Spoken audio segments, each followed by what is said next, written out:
Welcome to another episode of This Month in Mormon Studies, your monthly look at the latest news, blogs, book releases, and events in the field of Mormon studies. This podcast is co-sponsored by Kofford Books and the Mormon News Report, and co-hosted by Brian Whitney and the effervescent Brandt Malone. Brandt, welcome to the apocalypse. Well, it's the end of the world as we know it, and I feel horrible, so let's do this. Let's get this going here. Let's talk about some news that happened in the month of October. Let's start this off with the University of Virginia. Can you talk about that? The University of Virginia's Religious Studies Department invites applications for a one-time postdoctoral fellow and lecturer for the 2017 and 2018 academic year. They are seeking a historian of American religious history, but applicants in any discipline or field related to the study of religion are welcome. Preference will be given to those applicants with interest in marginal or newer religious movements, especially Mormonism. Brian, correct me if I'm wrong, but does the University of Virginia have a Mormon studies program? I think that's what Kathleen Flake's over, isn't it? You're absolutely right. It's Kathleen Flake. She's the chair of their Mormon studies program. So we've got the link, and we'll include that in the show notes, but that's definitely something that people should be paying attention to. And I really like how they are looking especially for people who have interest or specialties in Mormonism, because, again, that a department like that on the eastern side of the United States, that's a big deal, and I hope that they get a lot more support. Right. The Maxwell Institute named its new executive committee and advisory board in the month of October, and here's some of the names that they picked. For the executive committee, Kathleen Flake, who we just mentioned, Terrell Givens, David Holland, Marlon K. Jensen, Nylan McBain, and Rosalind Welch. For their advisory board, they chose Sherry Dew. That was an interesting pick. Mm-hmm. Thomas Griffith, George Handley, Peter Huntsman, Melissa Inouye, Steve Lund, Corey Maxwell, Adam Miller, Reed Nielsen, who's the assistant church historian currently, Camille Frank Olson, Thomas Waymont, and Miranda Wilcox. This is a powerhouse. That's an all-star panel. Like, I look at that and go, wow, that's for the Maxwell Institute to shore up all of them and to have them on the executive committee and their advisory board. I'm hoping some really, really good stuff comes out of them, because those are MVPs of the last 5 to 10 years of Mormonism. And I love seeing Marlon K. Jensen back in action. Absolutely. Moving on to the blogs, Christine A. at Wheaton Terrace wrote a very insightful response to American Universities and the Birth of Modern Mormonism, 1867 to 1940, by Thomas W. Simpson, which is a really great book. In her post titled The Beleaguered Progress of LDS Women, she observed, "One realization that occurred to me as a Mormon feminist while reading the book: many of our stories of progress don't come just because empowering women was the right thing to do, but because of an outside justification, or because doing so presented better PR to the world.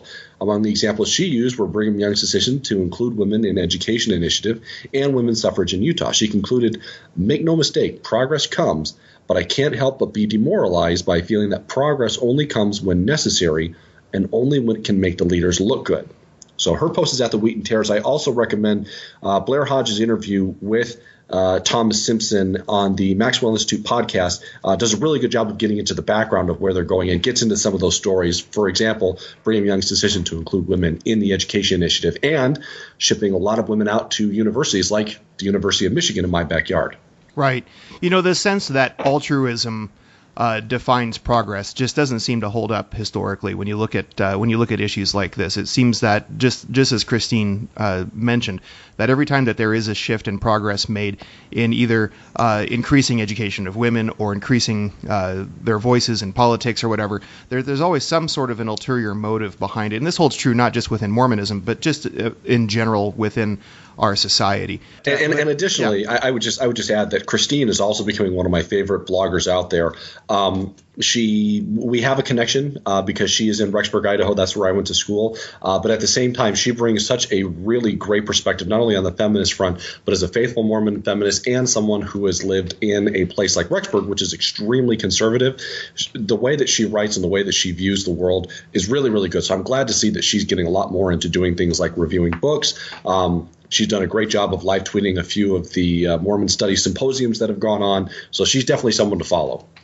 And speaking of live tweeting Mormon symposiums, for those who were not able to make it to the Society for Mormon Philosophy and Theology's annual meeting that took place last month at Brigham Young University, detailed session notes were taken by Clark Goebel and posted at Times and Seasons, and we'll go ahead and link to those in the show notes. I read through these, and he put a lot of effort into these notes and made them as complete and thorough as possible. So I don't know if they're ever going to post a video of the panels and the discussions and the presentations that were given, but these show notes will really give you a great insight into what was discussed at that conference. I keep pestering all these different groups that they need to be. It's free to get a YouTube account. It's free to post these things. The best thing that anyone could do if they want to get the videos out there is to make sure you pester these groups to say, hey, get a webcam, put a video up there. I want to be able to watch it. Some don't want to do that because they feel it's much more important to have it in a live environment like that. But personally, for me, I think that the more that you can get this out there, and additionally, the more that you can get it out there and the more that people can rewatch it, the better. So if you want to get this out there, start emailing people. They love to get emails. They love to respond to them. But that's the best thing that we could do. And, conferences like Fair Mormon have started offering subscriptions to be able to watch their conferences being streamed live. Sunstone is considering going that direction as well. And, I understand that, part of this is a revenue issue. It does cost a lot of money to put on these conferences. Mm-hmm. And if you're just going to stream them for free and people are able to take advantage of that by not coming out, it will reduce the amount of money that they have to work with to be able to put on these conferences. So I totally get the constraints that they're working within. And I understand why they would feel that they need to charge a fee.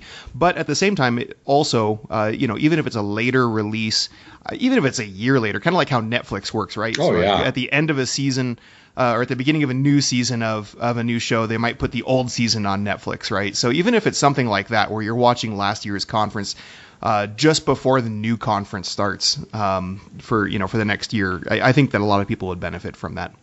Yeah.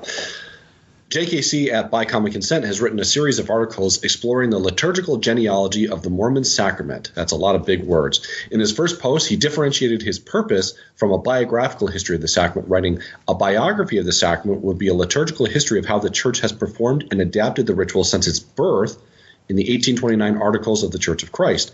It would include things like the August 1830 revelation permitting the use of water rather than wine, the history of church-owned vineyards for sacramental wine, the use of wine up until the early 20th century, the history of the Relief Society taking charge to bake sacramental bread, the practice of praying to the sacrament prayers with uplifted hands, the shift from adult men performing the prayers to teenage priests, etc." He continued, "All that is interesting, but beyond my knowledge and too much for a blog post. Here I'm going to do something a little different. Rather than examine the life of the LDS sacrament, I'm going to try to tease out its ancestors, the things that preceded it and gave rise to it." So, Brian, one of the things that's been going on a lot within my local LDS congregation within the last year is we've had this big emphasis on the sacrament. Not to get too religious in this, I know we're focused on Mormon studies, but I think this plays into it. We're focusing a lot on that. And so I think that for all of us, learning a little bit of the history and going on with some of these things, I think that actually helps because it does get into a bit of a liturgical history and it shows a little bit about what does this actually mean that we're doing instead of just going through a bit of a presentation. So I'm really glad to see that it is – this is something different. We haven't really seen too much of this, and I'm glad to see that JKC is getting into something like this. So BYU Religious Education Review magazine put out an interesting article this week, and that's not a magazine that we tend to mention much on this podcast because it tends to be a little bit more insider and devotional rather than broadly focused on Mormon studies. But they put out an interesting article with Michael Hubbard McKay, who is one of the former volume editors of the Joseph Smith Papers and now currently a professor in the Religious Studies Department at Brigham Young University and also the author of the recent book on Joseph Smith's seer stones. This article discusses some of the shifts in our historical understanding of the church and kind of how to come to grips with that. Let me just quote from what the article's preface says here. It says, "Joseph Smith translated much of the Book of Mormon by placing a seer stone in a hat and then reading the book's text to a scribe. Once thought by many Latter-day Saints to be an anti-Mormon fairy tale, recent Latter-day Saint scholars have affirmed the story, one that some historians had long known. How do Latter-day Saints reckon with such new information?" BYU professor Michael Hubbard McKay explores that question in an article from the latest issue of BYU Religious Education Review. I know Michael from my internship time at the Joseph Smith Papers, and he's just such an outstanding guy. He's a prolific writer. He's a deep thinker. He's definitely in line with the whole Mormon studies crowd as far as just kind of pushing the edge a little bit and trying to help Mormons understand the complexity and richness of their history.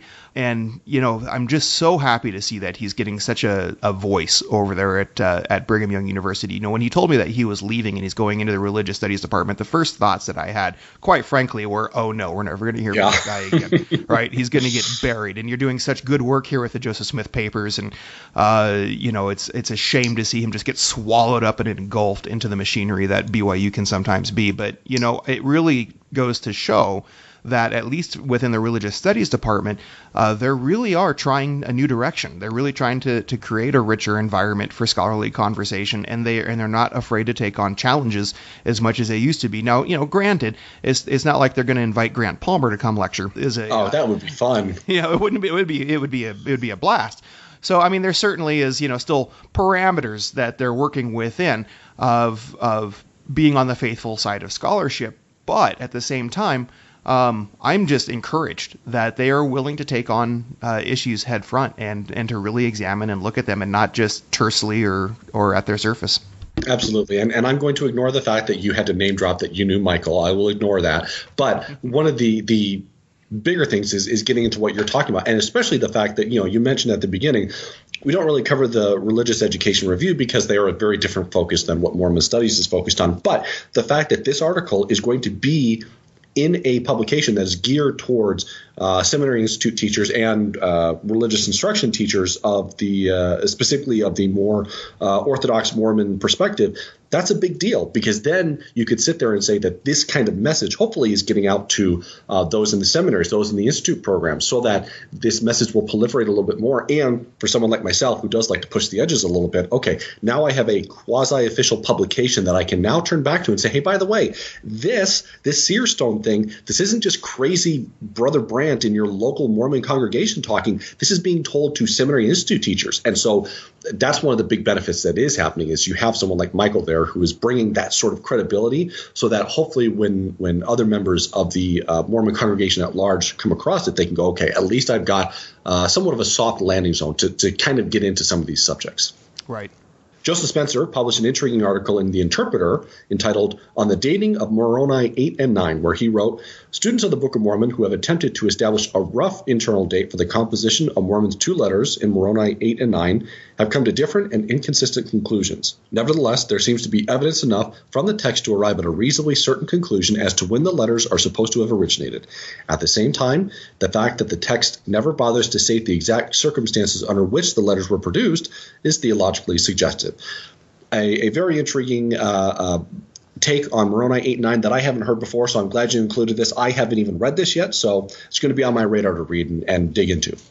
Joseph Spencer is he's another one of those that's coming out of the religious studies department. The ancient scripture department is where he teaches at BYU, but he's another one of those that's really changing the game for the way that we look at scripture, the way that we look at our own scriptures by as Latter-day Saints, the way we look at the biblical text. And he's coming up with some very new and fascinating approaches that I think are being very well received among those who might otherwise find textual criticism to be somewhat threatening to belief. And I really like the questions that he's asking, and this is broadly in all of his work that he's doing. The questions that he's asking is, what does this really suggest to us if the scriptures have made conscious choices to include or exclude certain facts? What is that theologically and philosophically suggesting to us as readers? Absolutely. And I'm glad to have a voice like him that's asking those questions, because, again, it allows you to view the text in a different light, and it hopefully allows you to open up those doors so that other people could do that instead of the traditional way that we viewed it.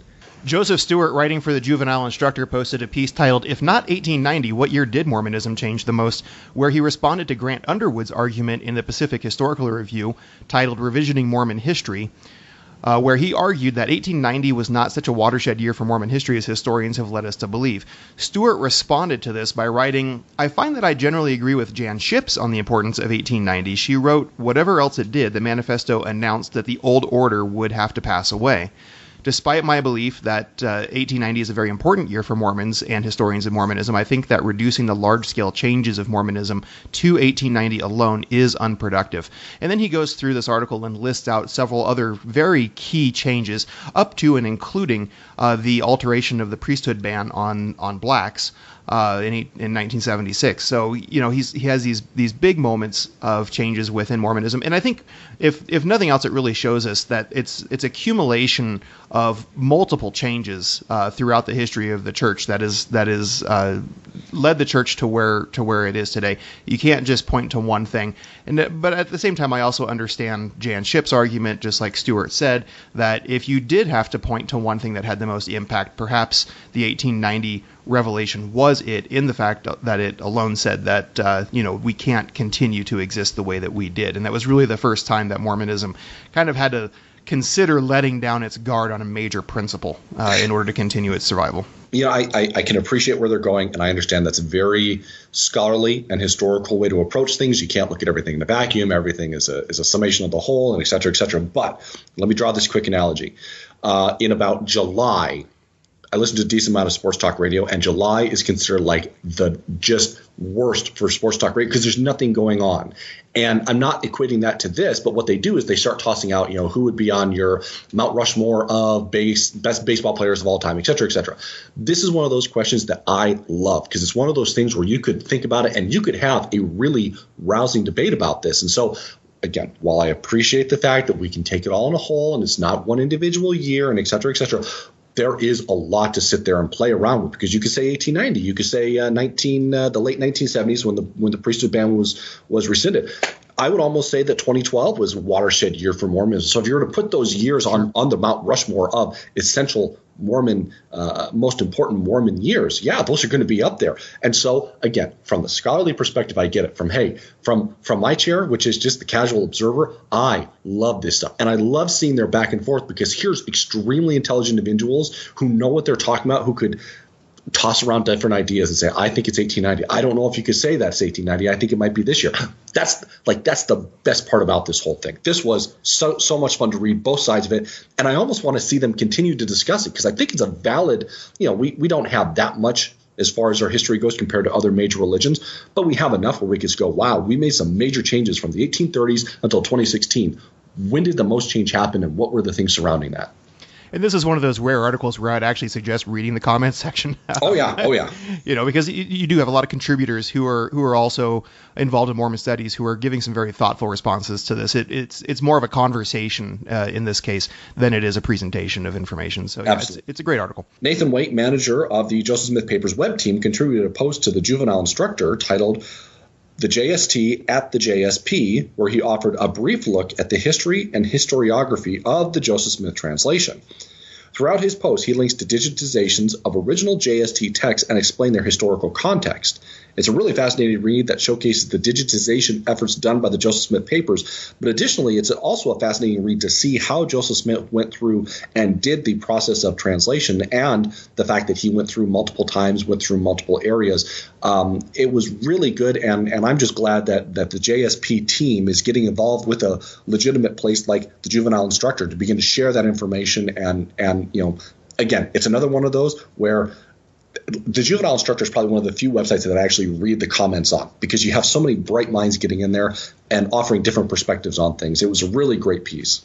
One of the things that I really enjoyed about the piece was its historical explanation about how the Joseph Smith translation, how the manuscript itself stayed in the hands of Emma, and how eventually we were able to gain access to those records so that we could transcribe from them and have them as well. Let's get on to some book releases. Now, there weren't a lot of book releases in October, but what was released was pretty significant. So let's get into those.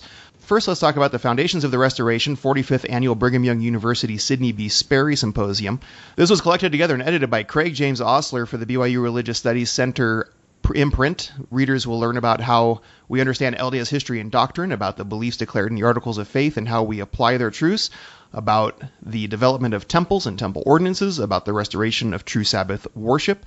Also included are chapters on the historical development of sustaining members of the First Presidency in the Quorum of 12 as prophets, seers, and revelators, and the harmony and counsel needed in their declaring doctrine and making administrative decisions. Now, of course, the Sidney B. Sperry Symposium leans on the devotional side, but it still has a lot of scholarly meat in it, and that's why I decided to include that in this list of book releases.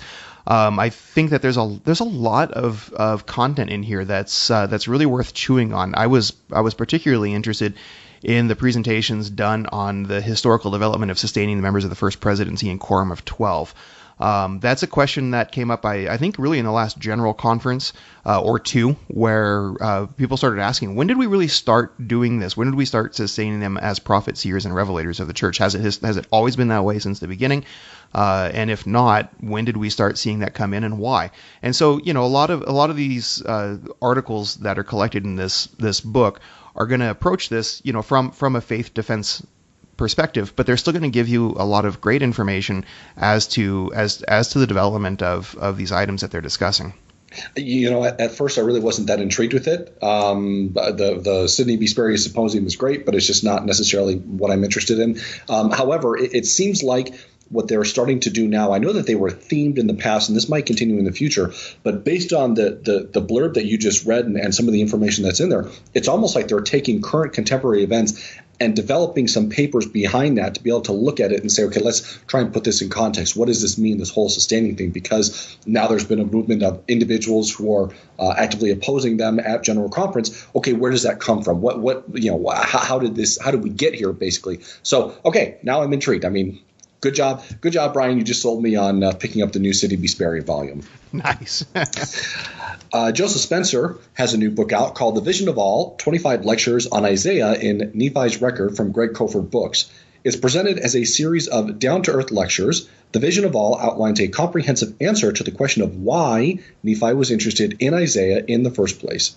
Along the way, the book presents both a general approach to reading Isaiah in the Book of Mormon and a set of specific tactics for making sense of Isaiah's writing. So this was put out by Greg Kofford Books. Brian, you could talk a little bit more about that, but I believe Joseph also did an interview with Laura Hales over on LDS Perspectives, I believe is the podcast name, where they talked a little bit more about this. And that was a really good one, too, because Laura really gave a lot of voice to what I feel when it comes to the Book of Mormon, that section, which is like, oh, great, here we go. Let's just slog through it. But I'm really intrigued to see kind of where Joseph goes with this and how we can begin to understand why that's in there and the purpose of it being there. So let me butcher a joke that Nicholas Frederick gave at the release event for this book that took place last month, which, by the way, the video link for is up. We'll mention it later in the show, and I'll have it included in the show notes as well. It's very, very well worth watching. It was a great event. But anyway, Nicholas Frederick opened up with this joke about two missionaries who were in a city that had some urban violence, and there was some gang warfare going on. Shots rang out. Bullet went flying across the street to where these missionaries are. Hit one of the missionaries. Missionary went down, but he didn't die. He survived, and he had a copy of the Book of Mormon in his pocket. And when he got back up and analyzed the book, pulled the bullet out of the Book of Mormon, looked at his companion and said, "See, even a bullet can't get through the Isaiah sections of the Book of Mormon." That's a good one. Yeah, I thought it was a pretty decent joke, and like I said, I totally butchered it. He did it better, but it's it's a very, very tough thing but yet we're asked consistently to take it seriously, right? To dig into the Isaiah stuff, because that's really where the power and the meat of the gospel is. Adam Miller at that same event, he argued that the Book of Mormon was actually a Trojan horse to get us to finally read Isaiah and take it seriously, right? So, I mean, it's, and there's a lot to be said for this, but it's complex stuff. And what I really love about this book, and I know that, as its publisher, I'm going to give a little bit of a picture, but what I really love about this book is the approach that it takes of being this casual lecture format. It's extremely readable for the average non-scholar. There isn't a single footnote in the book, which ordinarily would make a person cringe if they're reading something that's in a religious studies segment. But there's an extensive bibliography at the end, so it's not like it's completely devoid of any sort of scholarship. But this is written to you as a reader from a person who understands Isaiah better than probably anybody I've ever read, and he just was able to really pare it down without diminishing the challenges that Isaiah presents. He doesn't water down Isaiah in order to help us to understand him. He just speaks to us in a way that we can understand what he's saying as an author. And I think that's the biggest selling point of the book now, because now you've got me intrigued. My poor Amazon wish list is going to get bigger and bigger, because I'm sitting here going, I've seen people try to take what's in there and interpret it, but not take it as a whole and say, what does this mean? What's going on here? Why is this here? it seems like we're too focused on the text itself rather than what the overall message is. So I'm really intrigued with that. Another book that came out during the month of October was Natural Born Seer, Joseph Smith, American Prophet, 1805 to 1830 by Richard S. Van Wagner, published by the Smith-Pettit Foundation. The second installment in the Smith-Pettit multi-volume series on Joseph Smith begins at the beginning, covering the same years as Richard Bushman's seminal Joseph Smith and the Beginnings of Mormonism. Van Wagner wrote, "I treat the early years of the Mormon prophet as I would approach an archaeological dig. The deepest levels, those deposited first and least contaminated by subsequent accumulates, are of primary interest in my pursuit of the historical Joseph. Mindful of the prophet's controversial reputation, I try to remain sensitive to the impact of some of the more problematic elements of his behavior may have on believers, but truth is often best evidenced in the detail. Van Wagner's meticulously researched study offers more detail than any previously published biography of Smith and provides what may be the most culturally nuanced analysis ever attempted of the early years of the American prophet." So I'll say this, that's a pretty bold statement to make. And now I'm doubly intrigued because I've always thought that Bushman's Rough Stone Rolling and Bushman's Joseph Smith and the Beginnings of Mormonism were probably the most well-researched stuff out there on Joseph Smith. Now I almost want to pick this up. Yeah. And now I want to pick this up and say, okay, so are we talking a lot about the same things? Are you guys getting the same sources, or is there something different that Van Wagner was able to find? Either way, the fact that he's focusing on Joseph Smith's early years is a really interesting way to approach Joseph Smith. And I'm also intrigued in the fact that he's calling him the historical Joseph. Usually we've heard that about the historical Jesus, but that's an even more interesting way to describe Joseph Smith, the historical Joseph. Yeah, and so I mean, here's what it boils down to. Richard Bushman's Rough Stone Rolling is obviously the most comprehensive treatment, up to this point, has been the most comprehensive treatment of Joseph Smith's history, crammed into about 750 pages, which is an immense book, right? His Beginnings of Joseph Smith and Beginnings of Mormonism, which focused just on the same time period that Van Wagner is focusing on, from his birth until the official organization of the church in 1830, that was a much smaller book. That was, I think, about 300 pages-ish, right? What Van Wagner is doing is he's teasing out that 1805 to 1830 period, but doing it in a book that's almost the size of Rough Stone Rolling. So obviously there's going to be a lot more content in there because he's got a lot more pages to work with than what Bushman did. Finally, another book that came out this month that I'm extremely excited about, this has been a long wait for this, is At Swords Point, Part 2, a documentary history of the Utah War, 1858 to 59. This is part of the Kingdom of the West, the Mormons and the American Frontier series. That's been edited by William P. McKinnon and published by the University of Oklahoma Press. It draws on the author's half-century of research and a wealth of carefully selected new material. At Swords Point presents the first full history of the conflict through the voices of the participants, leaders, soldiers, and civilians from both sides. McKinnon's lively narrative, continued in this second volume, links and explains these first-hand accounts to produce the most detailed, in-depth, and balanced view of the war to date. At Swords Point, Part 2 carries the story of the Utah War from the end of 1857 to the conclusion of the hostilities in June 1858, when Brigham Young was replaced as territorial governor and almost one-third of the U.S. Army occupied Utah. This is, without question, the most comprehensive collection on this period to date. Absolutely. Going into recent and upcoming events, the University of Utah continues their wonderful discussion panel this month by focusing on two timely topics, race and gender in Mormon studies. Margaret Toscano, W. Paul Reeve, and Ignacio Garcia, who is pending, will join the panel. The event will be Thursday, November 17th from 7 until 8:30 p.m. at room 143. The university has respectfully asked that individuals interested to RSVP to John Boyack at john.boyack@utah.edu at least 2 days prior to each panel. So this is number 3 out of 4, and they're going to have one more in December, and then they're done. So this is all part of the Intellectual Life of Mormonism series that Brian Birch is doing at the university. I hope that they've had good turnout for this because I want to see more of this, and this is a really cool thing that they're doing. A video was posted by the Maxwell Institute of David F. Holland's lecture titled Latter-day Saints and the Problem of Pain. This lecture was given at the Maxwell Institute's 10th anniversary celebration that took place on October 29th.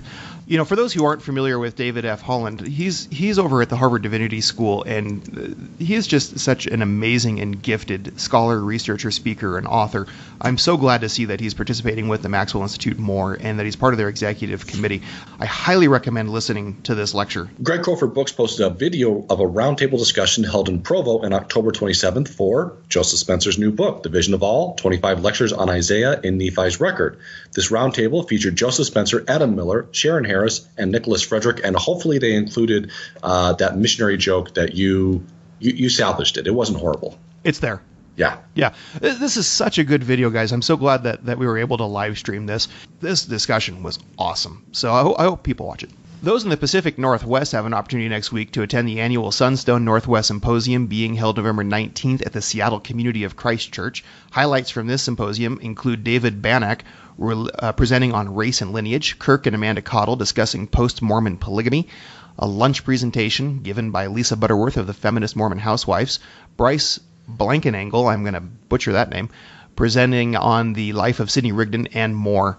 Going now to the call for papers, Mormon Scholars in the Humanities invites proposals for its 2017 annual conference to be held in Boston. The conference topic this year is wisdom. They encourage participants to reflect on the ways wisdom is configured in their own disciplines. The humanities also has a rich tradition of engagement with wisdom, and consider how those configurations speak to contemporary Mormon practice. If you'd like more information, you can go to mormonscholars.net, and they will have more information there. And in the summer of 2017, the Mormon Theology Seminar, in partnership with Laura F. Weil Center for Book of Mormon Studies and the Neil A. Maxwell Institute at Brigham Young University, will be sponsoring a summer seminar for graduate students and faculty devoted to reading Mosiah 15. The seminar will be hosted at the College of William and Mary in Williamsburg. That's an amazing venue. From June 5th through June 17th, 2016, travel arrangements, housing, and a $1,000 stipend will be provided for admitted participants. The seminar will be led by Adam Miller and Joseph Spencer, who are the co-directors of the Mormon Theology Seminar, with assistance from Brian Hoglid, director of the Laura F. Weil Center for the Book of Mormon Studies. Well, Brandt, I think that wraps us up for this month. We will see you again next month. Absolutely. November's going to be fun.